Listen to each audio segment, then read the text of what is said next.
Renato, tô bem curioso para a história do Maradona no Flamengo, que você me contou aí. Você acha que tem a ver com isso? Era outro blá blá blá Não, que. tem a ver, não. É idêntica. É idêntica. A história é rigorosamente a mesma. Eu era um jovem repórter começando a minha carreira, final dos anos 70, e o Marcelo Rezende, que fazia aqueles programas policiais no final da vida, né? Durante longo tempo, mas fez até na Globo, linha direta. Mas as pessoas não sabem, o Marcelo Rezende tem uma enorme carreira no jornalismo esportivo. Ele foi, durante anos a fio, principal repórter do Globo de Esporte. Eu fui contratado quando o Marcelo Rezende foi embora. Justamente fui o cara escolhido lá para ser o substituto do Marcelo Rezende.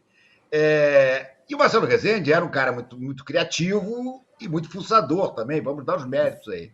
Mas o Marcelo Rezende era um pouco daquela linha do não invento, eu aumento, mas não invento. Lembra dessa história? Não? Claro. Eu aumento. O Marcelo era um pouco dessa linha aí. E um belo dia, nessa época que não tem notícia nenhuma, final de ano, início do outro, né? Férias dos jogadores, o Globo saiu de manchete, Flamengo quer Maradona. Bom, Maradona era Maradona, começando, mas já sabia que era um fenômeno. É claro que choveu o repórter na Gávea, no dia, quer dizer, no dia da manchete, eu fui um dos que corri para lá, e obviamente, 2 minutos de conversa com o Márcio Braga disse, gente, o Globo ficou louco, não tem nada a ver. Não existe. Imagina, onde é que eu vou arrumar dinheiro para contratar o Maradona e pagar o salário? Não existe isso. Nós temos o nosso Maradona aqui, que é o Zico, Parará, Parará. Tudo bem. Acabou a coletiva, eu saí, fui. O bar do Flamengo era um ponto de encontro para tomar um refrigerante antes de cada um pegar o seu carro e ir para a sua redação. E eu encontrei lá com o Marcelo Rezende, que curiosamente era o único que não estava na coletiva do Márcio Braga, onde o Márcio Braga desmentiu tudo. E aí eu disse, ô Marcelão, pô, Maradona? Eu disse, Renatinho, quem não quer o Maradona? Todos os clubes querem o Maradona. A minha manchete é rigorosamente verdadeira. Então, essa história do Gabriel é mais ou menos Ah, isso. Todo mundo quer o Gabriel. Quem não quer o Gabriel? Amanhã É depois pode isso. sair, sabe? Londrina quer o Gabriel. Ibis quer o Gabriel. Todos querem. Agora está aí a poder contratar. Vai uma distância do céu à terra, né? Na época, a história do Marcelo foi levada no folclore, todo mundo riu as gargalhadas, tá? Mas não parece que ela continua viva, né? Porque o que o presidente eleito do Corinthians está fazendo é isso.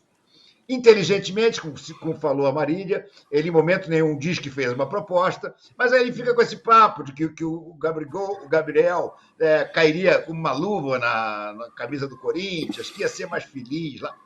Papo para boi dormir, gente. Isso aí não existe, não existe. Eu até entendo que se discute, porque é uma época em que não tem muita notícia, a bola não está rolando. Então as especulações tomam conta. Mas essa do Gabriel é do nível do Flamengo que é Maradona, sinceramente. Taco a taco, a cabeça a cabeça. a diferença dessa história muito boa que você contou e da história atual é que teve uma coletiva lá e o Márcio Braga falou, cara, não tem história nenhuma. Não vamos contratar Claro. o Messi, o Olha aqui, Maradona. o Tirone, o Márcio Braga recebeu a gente rindo, sabe? Pois é, pois é. Porque, pô, gente, vocês não vão me perguntar sobre o Maradona, né? Aí todo mundo disse, claro, a notícia é o Maradona. Eu disse, pô, vocês estão de brincadeira, né? Essa atitude que o presidente eleito do Corinthians não toma. Ele fala, É não, ele tem isso. a cara do Corinthians, veja bem e tal. Depois essa história vira o novo Drogba, o novo Cavani, e aí isso eu acho ruim pro Corinthians. Agora, o Renan, meu caro, o Gabigol teve talvez a pior temporada da carreira dele no Brasil. Não vou nem contar quando ele foi para a Europa e não se adaptou. Mas no Brasil ele teve uma temporada horrorosa. Como que é para um jogador quando você tem uma temporada muito ruim e no ano que vem você tem que retomar a sua boa fase no mesmo lugar? É mais difícil? É melhor? É melhor porque você já conhece as pessoas? O que o Gabigol tem que fazer para ele voltar a ser o Gabigol, né? Bom, Tirone, no caso do Gabriel, é um lugar que ele já é ídolo. Então é muito mais fácil ele retomar a boa fase, né? Você bem falou, esse ano foi o pior dele desde que ele chegou ao Flamengo. Também conviveu com algumas lesões, conviveu com problemas, o clube no geral, o time no geral, conviveu com problemas extra-campo, que também, na minha opinião, vai para dentro do campo. com o primeiro treinador, o Vitor Pereira. É Vitor Pereira, certo? O português, o primeiro treinador Isso. do Flamengo, já todo desconectado dos jogadores. Você via jogadores completamente fora de ritmo, fora de posição. Depois a mudança do Sampaoli, o Flamengo parecia mais que estava se preparando para o UFC, boxe, sei lá, enfim. Tudo isso reflete dentro do campo, reflete no Gabigol, reflete no Pedro, reflete no Arrascaeta. Poucos deles tiveram a performance que tiveram nos anos anteriores, certo? Falou-se muito no final da temporada que o Eric Pulgar fez uma temporada mais estável, mais regular, vamos dizer assim. Só que o Flamengo, no geral, ficou muito aquém do que se esperava. Disputou 7 torneios, se eu não me engano, contando Mundial, Copas e, enfim, estaduais, e não ganhou absolutamente nada. O time do Flamengo, com a qualidade que tem, não ganha nada, é muito pouco. É muito pouco, e a cobrança vem forte e vai em cima dos mais cascudos, vamos dizer assim. Do Gabriel, no caso, do Gabigol, que ele é o responsável para botar a bola para dentro. Não foi um ano muito bom para ele, mas eu acredito que o Flamengo é o lugar ideal. É onde vão ter mais paciência com ele, é onde ele melhor vai se preparar. Vai ter uma pré-temporada toda com uma comissão técnica que eu vejo muito boa, muito preparada. Né? A comissão do Tite é muito preparada. Então, desde o início, com contratações pontuais, ele fazendo o planejamento do ano todo junto da sua comissão, eu acredito que o Gabigol volte a ser o protagonista, volte a ser importante, coisa que ele não foi desde que o Tite chegou no Flamengo. Mas eu acredito que ele tem qualidade, eu não preciso nem falar que ele tem de sobra, mas que ele vai ter tempo, a paciência da comissão, da diretoria, da torcida, para voltar a ser o que todos conhecem, que é o Gabriel. Diferentemente se ele for para o Corinthians. Se ele for para o Corinthians, se ele fosse, né? Não se ele for, se ele fosse para o Corinthians, a pressão seria imediata, ele tem que resolver o problema agora, coisa que o Yuri Alberto não conseguiu, outros não conseguiram, ele vai chegar para resolver o problema, e num time se reestruturando, não é tão fácil assim. O Flamengo não começa a temporada do zero. Ele tem ali uma espinha dorsal de grandes jogadores, fará com certeza contratações pontuais, então a chance de êxito, você falando agora, dia 11 de dezembro de 2023, a chance de êxito do Flamengo é muito maior que a do Corinthians, que está fazendo uma reestruturação completa no departamento de futebol. Né? Então, o ideal é que o Gabriel continue no Flamengo, e tenho certeza absoluta que ele vai voltar a ser o que todos esperam que ele seja. Ô Marília, o Renan falou da reformulação do Corinthians, e você falou tão pouco também. O principal nome é o Renato Augusto, que está indo pro Fluminense. Mas tem mais, tem Juliano, tem Gil. O lateral direito, o Gil, tem caras grandes que estão indo embora. Então, quando o Corinthians dá essa cartada ou mira no Gabigol, também não gasta um pouco de energia quando, na verdade, você tem que fazer outras coisas? Por exemplo, a perda do Renato Augusto não é qualquer coisa. Perda no modo de dizer, né? O Corinthians abriu mão dele. Não é pouca coisa. Então, tá indo embora um cara muito grande do Corinthians. Pois é, eu acho assim, a definição por uma reestruturação, talvez tardia, eu não posso dizer no dia 11 de dezembro, como disse o Renan. Eu gosto de pessoas com toque de data, hein, Renan? Bem-vindo, adorei. Eu também tenho esse negócio de toque de data.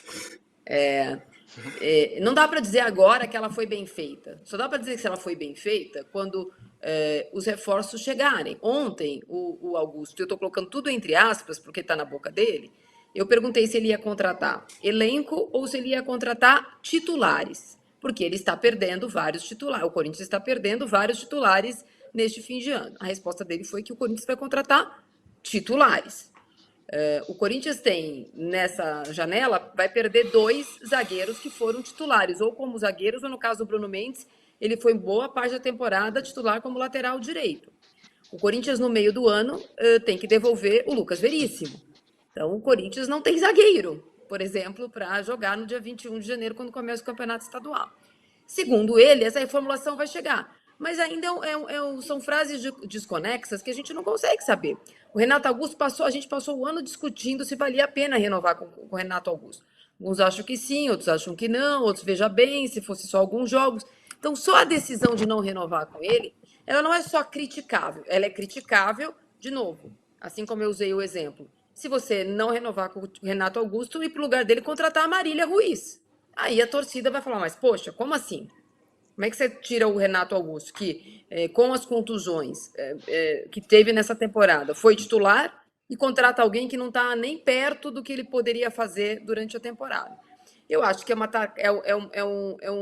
uma cartada alta e ele vai ter que suprir essas expectativas. Ele não é só presidente do futebol do Corinthians, o Corinthians tem vários problemas, mas quando você começa tirando o jogador, na hora de repor, a comparação vai ser óbvia. É diferente de você contratar alguém para ser reserva do Renato Augusto. Você vai ter que contratar alguém para o lugar dele. É diferente de você contratar um zagueiro promissor para ser reserva do Gil. Você vai ter que contratar um zagueiro para ser titular do Corinthians. É diferente de você contratar o Hugo, por exemplo, já contratado do Goiás, para ser reserva do Fábio Santos. Outra coisa é o Hugo ser o titular do Corinthians. Então, acho que ele tem um grande desafio à mão e essa reformulação do Corinthians ela é necessária há algumas temporadas, é verdade. Porém, dessa vez ela é drástica, porque esses jogadores não chegaram todos juntos, mas estão indo embora juntos. O Renato, e no aspecto do outro lado da Via Dutra, o Renato Augusto vai embora, vai para o Fluminense, que já tem Felipe Melo, Cano, Queno, Ganso, vários jogadores, Marcelo, poxa, vários jogadores acima dos 30 anos. E ele é um jogador com mais de 30 anos, com questões físicas importantes, né? Como ficou claro esse ano. O Fluminense é diferente de qualquer outro? Diga. O Fluminense vai abrir uma casa de repouso de idosos, né? É isso que o Fluminense parece disposto a abrir, né? Porque eu vou te contar, se você ter 2, 3 no máximo jogadores especialíssimos, como é o caso do Marcelo, o próprio Ganso, que no Fluminense voltou a jogar bem, tá? Você entende. Agora, o Fábio, tudo bem, é goleiro, mas já tem 40 e tralalá. O Felipe Melo não acaba um jogo hoje em dia sem se estourar. O Marcelo, ele não é mais lateral esquerdo. Ele ainda é um jogador que, pelo talento que ele tem, ele consegue criar coisas importantes do meio para frente. Mas na lateral esquerda, ele está levando drible de jogador medíocre. Então, a chegada do Renato Augusto me parece uma coisa assim, um raciocínio meio tosco assim. Não, o Ganso não aguenta jogar direto. O Renato Augusto também não. Então, quando não jogar o Ganso, joga o Renato Augusto. E quem é que garante que os dois não vão se machucar ao mesmo tempo? Entendeu? É uma coisa meio maluca. Sinceramente, para mim, não faz o menor sentido. O time do Fluminense, no ano que vem, com a chegada do Renato Augusto, vai ter uma média de idade próxima dos 30, muito próxima dos 30. O que quebra um pouco é a garotada do Xerém que entra. Mas você vê com potencial de ser titular o Fábio, o Felipe Melo, o Marcelo, o Ganso, o Renato Augusto e o Cano, gente. O Cano tem 35 anos. Você vai dizer, o Cano está performando. Tá, realmente está. Mas até quando? Então é o seguinte, é mais de meio time de balzaquianos para cima. Eu não consigo entender isso, sinceramente. Se o Fluminense tivesse um time de garotos, um time ajustado, tá? Que o Diniz dissesse o seguinte, olha aqui, não, o Renato Augusto vai ser aquele cara que quando estiver bem vai dar o toque de qualidade no meio campo. Como o Renato Augusto chegou a fazer algumas vezes no Corinthians, gente. Quando ele estava bem, ele fazia diferença. Mas ele cada vez fica menos tempo bem. Porque ele tem problemas físicos que todo mundo conhece.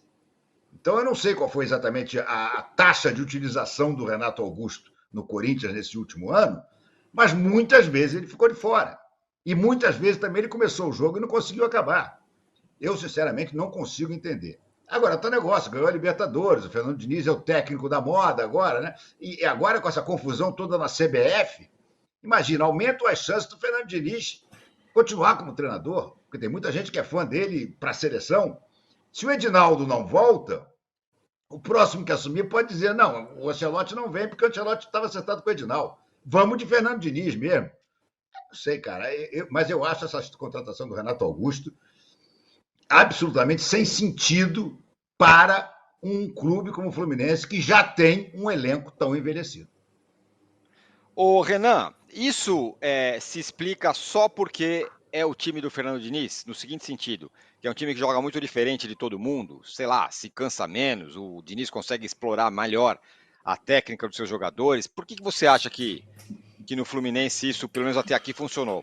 Não que vai funcionar com o Renato, com o Renato Augusto. Bom, Tirone, quando eu ouvi a notícia do que o Renato ia pro Fluminense, eu pensei exatamente da mesma forma que o Renato Maurício Prado. Para que contratou o Renato Augusto? Para fazer um revezamento com o Ganso? Nenhum dos dois conseguem jogar jogos seguidos, então faz um revezamento, porque não tem muito sentido. E o mais agravante de tudo isso, o que o Renato também citou, tira a oportunidade de bons valores que tem Xerém. Tem um menino, quem sabe o Renato saiba, eu assisti um jogo do Sub-20 esse ano, do Fluminense, um camisa 10, branquinho, baixinho, de uma dinâmica incrível, um ótimo jogador. Você acaba que você tira o espaço desses jogadores aparecerem, certo? Quando você faz contratação do tamanho do Renato Augusto para um time como o Fluminense. O estilo do Diniz jogar é muito peculiar. Eu sinceramente, não sou muito a favor, eu sou muito mais resultadista do que Que homem, com a Eduardo, que homem. É isso, você Repete, acabou de falar música nos ouvidos da Marília. Que coisa E era volante. E era volante. Então é o ideal da Era Marília. volante resultadista. Estou sem palavras, porque aqui, Renan, é um antro de adoradores de mapa de calor. Este programa é um bom programa, porém recheado de adoradores, ó, dedo redondinho para cima, de mapas de calor. Graças a Deus temos um resultadista. Não estou mais sozinha.